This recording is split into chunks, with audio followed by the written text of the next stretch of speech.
All right, listen up. Imagine being the most feared magic emperor on the entire continent, only to get betrayed and killed by your own student.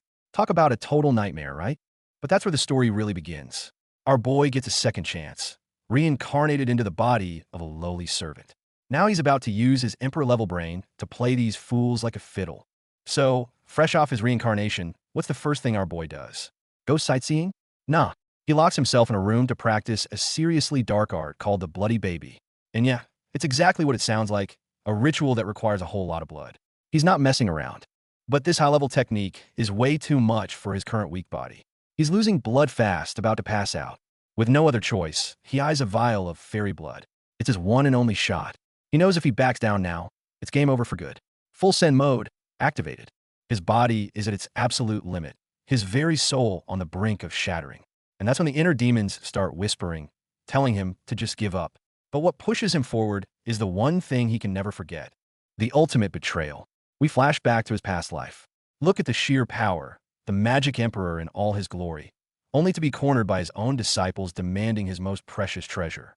And the one leading them, his favorite student, has the nerve to kneel and beg for forgiveness. The rage from that memory is palpable, and that burning rage is exactly the fuel he needs. Back in the present, he channels all that anger and pain. You all want me dead? But I'm not dead yet.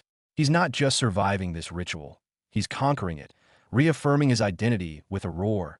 I am the magic emperor. Now fully back in control, he's not just surviving, he's dominating. He unleashes his power, screaming, I have to get it back. Destroy it. He's not just cultivating a new power. He's literally conquering his inner demons. With a final roar, he drops his blood onto the artifact, fully activating the heavenly demon transformation technique. Look at that energy explosion. Now, that's the kind of power an emperor should wield. He did it. Not only did he break through, but he actually refined his inner demon into his own power, the Bloody Baby. Look at this little guy. He's basically our boy's new demonic sidekick. With his new power secured, our boy is practically glowing with confidence. With the Bloody Baby in his arsenal, he's already plotting his next dozen moves. The Demon Emperor's comeback tour is officially underway. 10 days later, our boy finally emerges. And who's been waiting for him? Old Pang, who's been standing guard this whole time. He thinks Shuifan was just worried about him getting disturbed. My guy, you have no idea what kind of monster you were protecting. Old Pang is a good dude, genuinely concerned, but our boy is the Demon Emperor. He's not here for small talk. He shuts down the questions real quick and tells him it's time to go see the young miss. Arriving at the magnificent Luo residence, our boy gets a little sentimental. Unconditional trust. That's something the old Magic Emperor never experienced. But hey, he's here now, and he's about to turn this fallen family into an empire. But of course, they immediately get stopped by some arrogant guards. And to make things worse, Old Pang introduces our boy as the Luo family's new housekeeper. You can literally see the moment his soul leaves his body. The Demon Emperor, a housekeeper? The absolute disrespect. These guards are on a serious power trip, treating them like scammers off the street. Just as Pang is about to lose his cool, our boy pulls him back. He's calm, calculating. You know he's about to do something savage. Our boy reads the situation instantly. The attitude of the servants reflects the master. This Kai family? They can't be trusted. Looks like they've been plotting against the Luo family for a while. This is getting interesting. And just as he suspected, they find the Luo siblings being kept in a rundown shack. The absolute disrespect. Pang is furious, but look at our boy's eyes. They've gone ice cold. Someone's about to have a very bad day. The young master of the Luo family spills the beans immediately. His sister, the young miss, was summoned by the head of the Kai family to cancel their marriage engagement. Classic move, kicking them while they're down. Real classy. The moment he hears how the Kai family is bullying them, the heart demon's influence kicks in, and our boy is seeing red. His logical brain knows this isn't his problem, but the original owner's lingering emotions are taking over. He can't just stand by. They arrive just in time to see the young miss getting publicly humiliated by her ex-fiancé and his new girl. The dude has the gall to say we have nothing to do with each other, right to her face. What a scumbag. The new girl is laying it on thick, just rubbing salt in the wound. Meanwhile, the young miss is trying to appeal to their shared history, begging for help. It's painful to watch. This guy is so whipped he can't even think for himself. The young miss is still pleading with him, but his new girlfriend has had enough. She straight up attacks her, sending her flying with a single slap. The nerve on this woman is unbelievable. And she's not done yet. She warns the young miss to stay away from her man. And the spineless fiancé? He gets on his knees and swears she's the only one for him, calling every other woman trash. I think I'm gonna be sick. Just as this trash couple is enjoying their little power trip, our boy finally makes his move. How dare you mess with MY lady? He roars, appearing in front of the young miss like a flash. The protective vibe is off the charts. The other lackeys see our boy step up and just assume he's some other nobody they can push around. Little do they know, they're not talking to a servant. They're talking to a reincarnated ancient monster. Damn, that heart demon. It's a double-edged sword. It's forcing him to feel the pain and humiliation of the Luo family. He's cursing it, but seeing the young miss get bullied is stirring up emotions he can't control. His past life's cold logic is fighting a losing battle here. Despite his inner conflict, our boy grabs the young miss and decides to just walk away. The power move is real. But of course, the trash couple isn't having it. They chase after him, yelling, "You think you can go after hitting us?" This chick is unbelievably arrogant. She tells them that if the young miss kneels and kowtows 3 times, she'll let them go. Excuse me? You want the demon emperor to kneel? Lady, you're playing with fire you cannot comprehend. Our boy has had enough. He instantly switches into demon emperor mode. The look in his eyes changes, his aura explodes, and he one-shots her lackeys without even breaking a sweat. Absolute domination.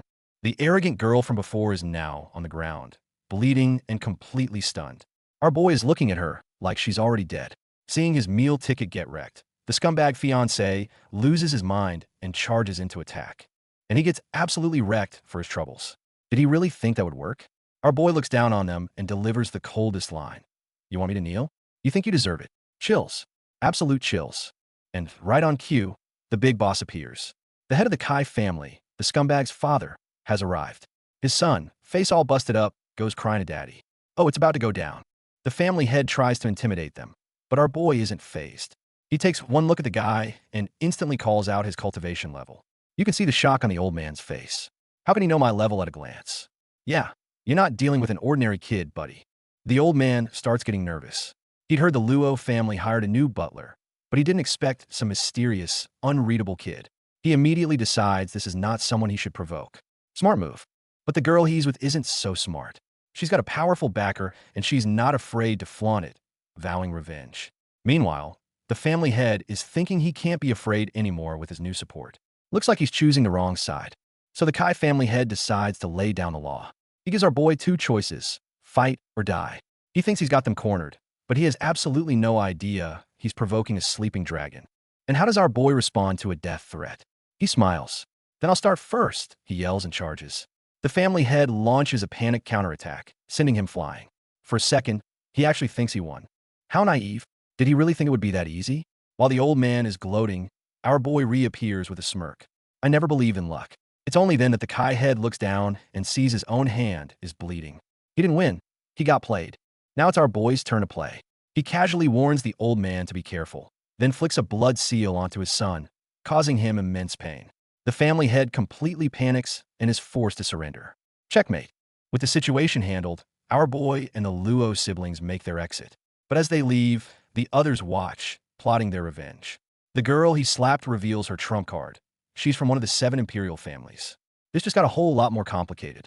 The Kai head realizes he let a tiger go free, vowing to eliminate Zhuofan before he becomes a bigger threat. And the girl?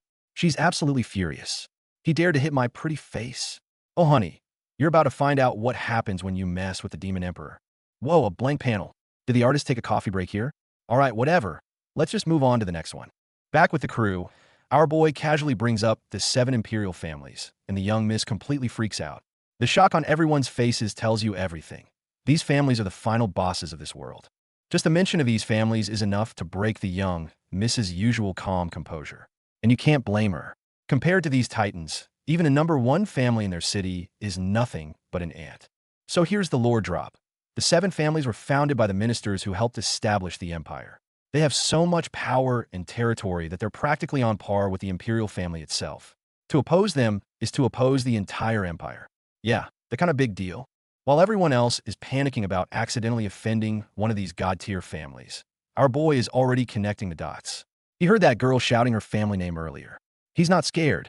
He's strategizing. The young miss insists they have to go and apologize, but our boy shuts that down immediately. It's useless. He's right. When you've offended people this powerful, apologizing is pointless. The only way out is to get stronger. In this crisis, the Luo siblings once again place their absolute faith in our boy. The young master even starts calling him Brother Joie, a far cry from the slave dog insult from before, huh? Funny how a little life-saving changes things. And what's his grand plan to deal with this mess? He decides they're going to visit the Qianlong Pavilion, another one of the 7 families, tomorrow. Everyone is stunned. While they're trying to avoid one family, he wants to walk right into the den of another. His goal? To form an alliance. The shock is real. Form an alliance with one of the 7 imperial families? That's not just bold, it's insane. But for our demon emperor, this is just another Tuesday. The next day, they arrive at the Qianlong Pavilion. And man, even the guards are on another level.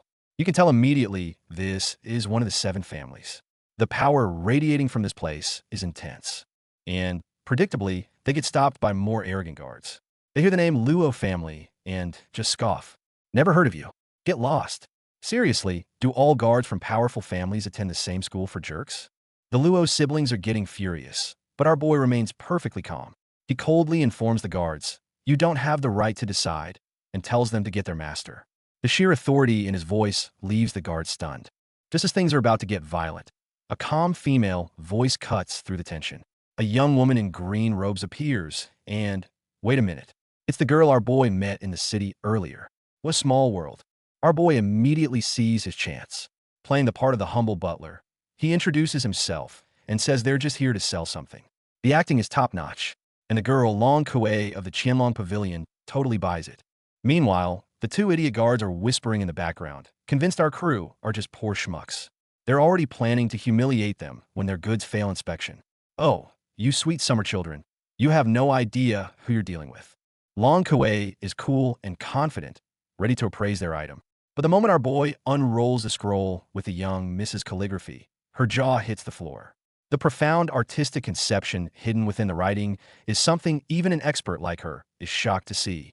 After some clever wordplay from our boy, Long Kuei realizes he is the true artist. Understanding its immense value, she makes an offer, 1 million spirit stones. The Luo siblings are absolutely floored. 1 million.